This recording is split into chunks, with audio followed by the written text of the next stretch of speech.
नारे तकबीर, नारे तकबीर, नारे आमिरुल मुजाहिदीन आगमन।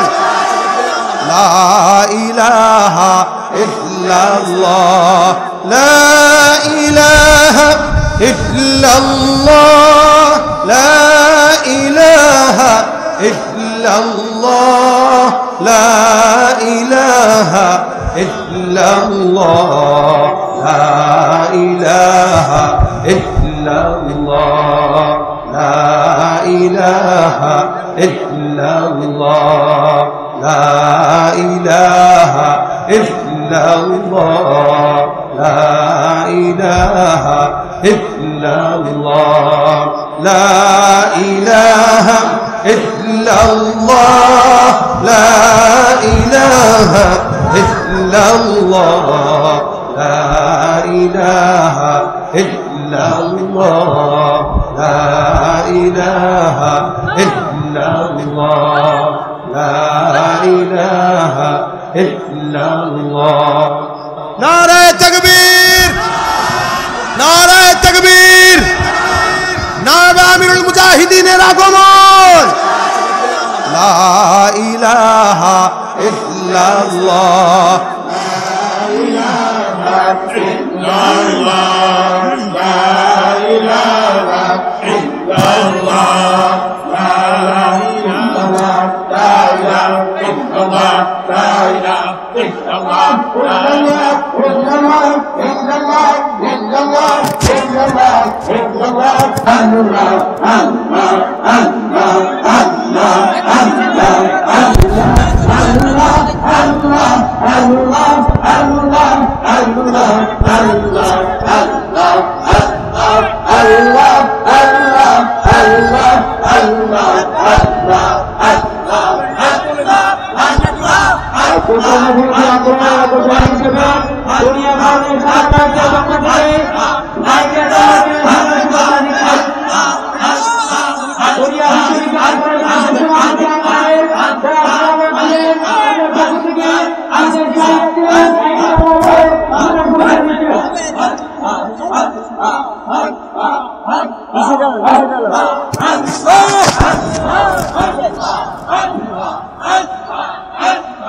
আসলে আমাদের দেশের অধিকাংশ মানুষ তো দূরের কথা, মুসলমানরা পর্যন্ত ইসলাম সম্পর্কে ওয়াকিফাল না, ইসলাম সম্পর্কে জানে না, ইসলাম সম্পর্কে বুঝে না। যারা জানি পরিপূর্ণ ইসলাম সম্পর্কে অনেকে জানি না। একদল ইসলামকে অস্বীকার করছে, আর একদল ইসলামকে আংশিক মানছে, আর সামান্য কিছু মানুষ ইসলামকে পরিপূর্ণ মানার চেষ্টা করতেছে। আল্লাহ পাক কালামে পাকের মধ্যে ফরমান, ইয়া আইয়ুহাল্লাযীনা আমানু দুখুলু ফিস সিলমি কাফা, হে মুমিনরা ইসলামের মধ্যে পরিপূর্ণ প্রবেশ করো। তার মানে এই আয়াতের দ্বারা বোঝা যায় কিছু মানুষ আংশিক আছে, কিছু মানুষ নাই, কিছু মানুষ পূর্ণ আছে। কি কথা ঠিক না? উদখুলু আমর রাসূল উজুদ, প্রবেশ করো নির্দেশ, অবশ্যই তোমাকে করতে হবে। এমন না যে করলে করলাম, না করলে না করলাম, ঢুকলে ঢুকলাম, না ঢুকলে না ঢুকলাম, এটা হবে না। উদখুলু প্রবেশ করো ফিস সিলমি, ইসলামের মধ্যে, কাফা পূর্ণ, আংশিক না। এক ব্যক্তি ঘরের মধ্যে এক পাও দিছে আর এক পা বাহিরে, লোকটা বাহিরে না ভিতরে? যদি গোটা শরীর ভিতরে তো ভিতরে, গোটা শরীর বাহিরে তো ফিস সিলমি কাফা পূর্ণ। এখানে আমার ছাত্র বাবারা আছেন, জ্ঞানী মানুষগুলি আছেন, আমার টুপিটা পরিষ্কার, যদি এখানে কলমের নিপের পরিমাণও দাগ থাকে তাহলে পূর্ণ পরিষ্কার না কিছু অপরিষ্কার? যদি কলমের নিপের পরিমাণও যদি দাগ থাকে তাহলে পূর্ণতা নাই, অপূর্ণ। যখন আমার টুপির মধ্যে কলমের নিপের পরিমাণও কোনো ময়লা না থাকবে তখন পূর্ণ পরিষ্কার। উদখুলু ফিস সিলমি কাফা, ইসলামের মধ্যে পরিপূর্ণ প্রবেশ করো। যদি প্রশ্ন করে ভাই তোমার নাম কি, বলে আমার নাম সেন্টু, এরকম নাম নাই। যদি দ্বিতীয় প্রশ্ন করি তুই মুসলমান না হিন্দু, কারণ আমি তো সন্দেহ করতেছি তুই মুসলমান না, কারণ তোমার নামের মধ্যে ইসলামের পরিচয় পাই নাই। তোমার নাম কি আব্দুর রহমান, লোকটা কে ভাই? তোমার নাম কি কেন্টু, বলেন তো কে, বলেন। তোমার নাম কি মিন্টু, বলেন নাম কি? মুসলমান না হিন্দু? বুঝা যায়। ও মা তোমার নাম কি? আমার নাম শাপলা, আর নাম রীতা। কি বুঝলেন? যদি বলি ফাতেমা, আয়েশা, খাদিজা, তার মানে হলো রেন্টু, কিন্টু, ফিন্টু এই নামের মধ্যে ইসলামের পরিচয় নাই। কিন্তু আব্দুল্লাহ, আব্দুর রহমান, আয়েশা, খাদিজার মধ্যে। তা তোমার নাম যে কিন্টু ফিন্টু রাখছো, নিশ্চয়ই মুসলমান নাম রাখতে, মুসলমান নাম রাখতে পারো নাই, এটাই বাস্তবতা। কিন্তু আল্লাহ কি বলছেন? পূর্ণ। তোমার নাম শুনলেই যেন বুঝে এই ব্যক্তি, কিন্তু তোমার নাম শুনলে বুঝা যায় না। কাজে তুমি নামের মধ্যে ইসলাম রাখতে পারো নাই, ইসলাম অনুযায়ী নাম সাজাতে পারো নাই। আমার মাথা দেখলে মনে হয় কি আমি খ্রিস্টান না হিন্দু না মুসলমান? অনেকের মাথা দেখলে প্রশ্ন করতে হবে তুমি কে, তার মানে মাথার মধ্যে ইসলাম। আমার চেহারা দেখলে কি মনে হয় আমি খ্রিস্টান না হিন্দু না মুসলমান? আমার অনেক বাবাদের চেহারা দেখলে প্রশ্ন করতে হয় তুমি খ্রিস্টান না হিন্দু না মুসলমান, তার মানে কথা বলেন চেহারার মধ্যে, পোশাকের মধ্যে, ঘরের মধ্যে, ব্যবসার মধ্যে, বন্ধুর মধ্যে, বাবার মধ্যে, মায়ের মধ্যে, দলের মধ্যে, নেতার মধ্যে, কামাইয়ের মধ্যে, খরচের মধ্যে, ইবাদতের মধ্যে। আল্লাহ কি বলছিলেন? পূর্ণ। তোমার সব জায়গায় ছিদ্র, সব জায়গায় ছিদ্র, সব জায়গায় ঘা, নামের মধ্যে ঘা, মাথার মধ্যে ঘা, চেহারার মধ্যে ঘা, তোমার পোশাকের মধ্যে ঘা, কোন জায়গায় তো ইসলাম নেই, এত সব ফাঁকা, ফাঁকা জোকা। যদি একজন আলেমকে প্রশ্ন করে ভাই এত কিছু হয়ে যাইতেছে, সব দেশ তছনছ হয়ে যাইতেছে, সেকুলাররা দখল করতেছে, বলে ভাই আমি তো বড় ইবাদত নিয়ে ব্যস্ত আছি, আমি তো বহুত বড় ইবাদতের মধ্যে আসি। আসলে ইবাদত শব্দের অর্থ তিনি বোঝে নাই, সমস্যা এখানে। তাকদিম তাখির সম্পর্কে জানে না। ইউনাব্বাল ইনসানু ইয়াউমাইযিন বিমা কদ্দামা আখার। তাকদিম তাখির সম্পর্কে বোঝা নাই আর জানা নাই। তাকদিম তাখির বুঝেন তো? আল্লাহ পাক কিয়ামতের ময়দানে তাকদিম তাখির সম্পর্কে প্রশ্ন করবেন।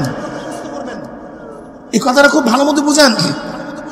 কি সম্পর্কে প্রশ্ন করবেন? আগে এবং পরে সম্পর্কে। আগে এবং পরের সম্পর্কে প্রশ্ন করো। তুমি এই কাজটা আগে করলা কেন, এই কাজটা পরে করলা কেন? এই কাজটা তো আগে হওয়ার কথা ছিল, এই কাজটা তো পরে হওয়ার কথা ছিল। তুমি পরের কাজ আগে করছো, আগের কাজ পরে করছো, এ সম্পর্কেও জিজ্ঞাসিত হবেন। খুব ভালো মতো বুঝেন তো।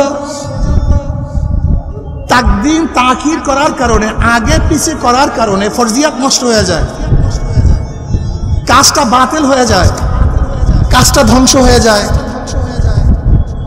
নামাজ কি ভাই? কি আপনার সন্দেহ আছে নাকি? একশো নামাজের মধ্যে রুকু করা কি? নামাজের মধ্যে সাজদা করা কি? কিন্তু এক ব্যক্তি রুকুর আগে সাজদা করছে, সাজদার পরে রুকু করছে, নামাজ ঠিক আছে না? আলহামদুলিল্লাহ। কেন? দুইটা তো ফরজ। রুকু ফরজ, সাজদা অসুবিধা কি? সে একটু রুকুর আগে সেজদা করছে, সেজদার আগে রুকু করছে, সমস্যা কি? কিসের কারণে? তাকদিম তাখির করার কারণে। দুটিও ফরজ, দুইটা কাজই ফরজিয়াত আদায় করছে, কিন্তু তাকদিম তাখির করার কারণে আমলটা বাতিল। তোমাকে অবশ্যই মনে রাখতে হবে, তুমি যে কাজগুলি করো আলেমরা, এটা ভালো কাজ, ফরজিয়াত কাজ, কিন্তু যখন বাতিলের মোকাবেলা করতে হবে তখন নফল পড়া, অন্য কাজ করা ফরজিয়াত তরক হয়ে যায়। বুঝতে হবে, এটা তুমি বোঝো নাই। নফল পড়া ভালো, কিন্তু পুরা জেহাদ লাগছে, যুদ্ধ লাগছে, বাতের মোকাবেলার সময় অংশগ্রহণ করছে, তখন তুমি বসে বসে জিকির করতে আসো আর এককালে নামাজ পড়তে আসো। খুব ধ্যানে, তাকদিম তাখির তোমার ঠিক হয় নাই, তুমি ভুল করতেছো। এ সম্পর্কে আল্লাহ জিজ্ঞাসা করবেন। আজকে আল্লাহ না করুক, যদি আমার মতো মৌলবী এই 5ই আগস্টের যুদ্ধ অবতীর্ণ না হইতাম, তাই বলেন তো আলেমদের অবস্থা কি হইতো বলেন তো? ওই যে 71-এর ঘটনা আবার ঘটতো, ওই 71-এর ঘটনা আবারও ঘটতো। আবারও কয় বছর এই অপবাদের মধ্যে থাকতেন আল্লাহই ভালো জানেন, আল্লাহই ভালো জানেন। কেন বুঝবেন না? কেন বুঝবেন না? এতটুকু আকল কেন থাকবে না? আল্লাহ কি বলছিলেন? আফালা তাতাফাক্কারুন আফালা তাকিলুন আফালা তুবসিরুন ইয়া উলিল আলবাব ইয়া উলিল আবসার। তোরা কি চিন্তা করস না? তোরা কি দেখোস না? তোদেরকে জ্ঞান নাই, তোদেরকে মেধা নাই? আসলে আমাদের অবস্থা কি আমি জানি না। নবী আলাইহিস সালাতু ওয়াস সালাম দুনিয়াতে আসছেন সমাজকে পরিবর্তন করার জন্য। আমার নবীর সমাজটা ছিল জাহিলি সমাজ, খুনের সমাজ, অপবাদের সমাজ, ধর্ষণের সমাজ, চুরির সমাজ, ডাকাতির সমাজ, লুচ্চামির সমাজ। হীন এমন কোন অপকর্ম নাই যে অপকর্ম তারা করতেন না। কিন্তু জনাবে মুহাম্মদ রাসূলুল্লাহ সাল্লাল্লাহু আলাইহি ওয়াসাল্লাম আসার পরে সেই সমাজটাকে পরিবর্তন করে ফেলছেন।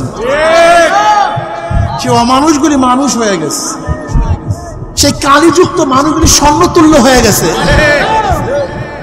হযরত দাহিয়াতুল কলবী রাদিয়াল্লাহু তাআলা আনহু নিজের একার হাতে নিজের ঔরজ্জা 70টা কন্যা সন্তানকে জাতা কবর দিয়েছেন। আপনি চিন্তা করতে পারবেন সমাজের অবস্থা কি ছিল। কিন্তু জনাব মুহাম্মদ রাসূলুল্লাহ সাল্লাল্লাহু আলাইহি ওয়াসাল্লাম সোহবতে আসার পরে দাহিয়াতুল কলবীর মান এত উচ্চ পর্যায়ে চলে গেছে, জিবরাইল আলাইহিস সালাতু অধিকাংশ সময় দাহিয়াতুল কলবী রাদিয়াল্লাহু তাআলা আনহুর সূরাত ধরে দুনিয়াতে আসতেন। এর জন্য তো নবী দুনিয়াতে আসছেন। অথচ আমরা আজকে সমাজের ব্যাপারে কোনো খবর রাখি না, আমার যুবক বাবাদের খবর রাখি না। আজকে দেশের মধ্যে মদ, জুয়া, গাঁজা, ফেন্সিডিলে ভরে গেছে, ইয়াবায় তসনাস হয়ে গেছে, কিন্তু আমাদের ওলামায়ে কেরামের সেই চিন্তাও নাই। আজকে চাঁদা চলতেছে, আজকে জুলুম চলতেছে, অত্যাচার অবিচার চলতেছে। সেখানে শুধু কেন কলেজ ইউনিভার্সিটির ছাত্ররা বাধা দিবে, সেখানে মাদ্রাসার ছাত্ররা থাকবে না কেন? এরা আসবে না কেন? এই দায়িত্ব তাদের ছিল, এই কাজটা তো তাদের। এই সমাজকে পরিবর্তন করার দায়িত্ব তাদের, আলেমদের, তোলাবাদের। কেন আসছে না? কেন আসতে পারতেছে না? নিশ্চয়ই কোনো এক জায়গায় গলত আছে, নিশ্চয়ই কোনো এক জায়গায় ভুল আছে। আমার নবী আলাইহিস সালাতু ওয়াস সাহাবায়ে কেরাম রাদিয়াল্লাহু আজমাইন যেখানে যাইতেন সেই সমাজটাকে পরিবর্তন করতেন, যেই দেশে যাইতেন সেই দেশটাকে পরিবর্তন করতেন, যে এলাকায় যাইতেন সেই এলাকাটাকে পরিবর্তন করতেন। অথচ আমরা এলাকায় যাই, এলাকার কেউ আমাকে চিনি না। বহুত বড় বুজুর্গ আপনি, আমরা সাতার বুজুর্গ। যদি আপনি কম নিয়ে চিন্তা না করেন, জাতি নিয়ে চিন্তা না করেন, ফালাউলা নাফারা মিন কুল্লি ফিরকাতিন মিনহুম তাইফাতুন লিয়াতাফাক্কাহু ফিদ-দ্বীন ওয়া লিয়ুনযিরু কওমাহুম ইযা রাজাউ ইলাইহিম লাআল্লাহুম ইয়াহযারুন। যে এলাকা থেকে যাবেন, যে কওমের থেকে বের হবেন, সেই কওমে গিয়ে সেই কওমবাসীদেরকে হিদায়াত করবেন, রাহনুমাই করবেন, পথ দেখাবেন, মুক্ত করবেন, জাহিল সমাজ থেকে ইসলামের মধ্যে নিয়ে আসবেন। এর জন্য যে ইলম শিক্ষা গ্রহণ করার জন্য আসছেন। আপনাকে আল্লাহ বলে নাই যেখানে ইলম শিখছো ওখানেই বসে দাও। বলে ইউনযিরু কওমাহুম ইযা রাজাউ ইলাইহিম, কওমের কাছে যাও, কওমকে পথ প্রদর্শন করো, কওমকে ডাকো, কওমের সাথে মেলামেশা করো। অথচ তোমার সাথে কওমের কোনো পরিচয় নেই। তুই বড় আলেম, বহুত বড় মুহাদ্দিস। আজীব। জনাবে মুহাম্মদ রাসূলুল্লাহ সাল্লাল্লাহু আলাইহি ওয়াসাল্লাম হিলফুল ফুজুল কখন করছেন? হিলফুল ফুজুল কি নবুয়তের পরে করছেন? এটা নবুয়তের আগের ঘটনা। কাদের কি করছেন? নবী আলাইহিস সালাতু ওয়াস সালামের নবুয়তের আগে কেউ কি মুসলমান ছিল? কেউ কি মুমিন ছিল? হিলফুল ফুজুল সংস্থাটা করছেন কাদেরকে নিয়ে? মুশরিকদেরকে নিয়ে, কাফেরদেরকে নিয়ে। কেন করছেন? কোন মুসলমানদের উপর জুলুম হয়েছে তার জন্য করেন নাই। এক বড় গরিব ব্যক্তি সে বসছে, তার উপরে ওই এলাকার ধনীরা জুলুম করার কারণে সে দুঃখের কবিতা বর্ণনা করতেছিল, আবৃত্তি করতেছিল। এইটা দেখার পরে জনাব মুহাম্মদ রাসূলুল্লাহ সাল্লাল্লাহু আলাইহি ওয়াসাল্লাম ওই বেঈমানদেরকে, জালেমদেরকে প্রতিহত করার জন্য, গরিবকে সাহায্য করার জন্য তিনি হিলফুল ফুজুল করেছিলেন। আপনি মুসলিমের মধ্যে রওয়ায়াত দেখেন নাই? নবী আলাইহিস সালাতু বলেছেন, আজও আমার মনে চায় সেরকম হিলফুল ফুজুলের মতো কোনো সাহায্য সংস্থা যদি আসে, আমি তাদের সাথে এখনো কাজ করব। এইভাবে নবী আলাইহিস সালাতু ওয়াসসালাম কথা বলেছেন। আজকে আমাদের মধ্যে সে সমাজ বিপ্লবের চিন্তা আমাদের মধ্যে নাই, নীতি পরিবর্তন করে চিন্তা আমার মধ্যে নাই। এই কারণেই আজকে আলেম ওলামাদেরকে মানুষ শ্রদ্ধা সম্মান করে, কিন্তু নেতা হিসাবে গ্রহণ করে না। আল ইনসান আব্দুল ইহসান, আল ইনসান আব্দুল ইহসান। মানুষ ইহসানের গোলাম, মানুষ ইহসানের গোলাম। আপনি যাকে ইহসান করবেন মানুষ ইহসান ভুলতে পারে না। এর জন্য আমি তোলাবাদেরকে বলবো, ওলামাদেরকে বলবো, এই সমাজ গড়ার চিন্তা করতে হবে। গাঁজা মুক্ত, মদ মুক্ত, ইয়াবা মুক্ত, জুলুম মুক্ত, ধর্ষণ মুক্ত, ইফতিজিং মুক্ত একটা দেশ আমাদেরকে উপহার দিতে হবে ইনশাআল্লাহ। কি রাজি আছেন ইনশাআল্লাহ? প্রিয় ভাইয়ারা আমার, আসুন আমরা দেশকে গড়ার চেষ্টা করি, সুন্দর একটা দেশ গড়ব।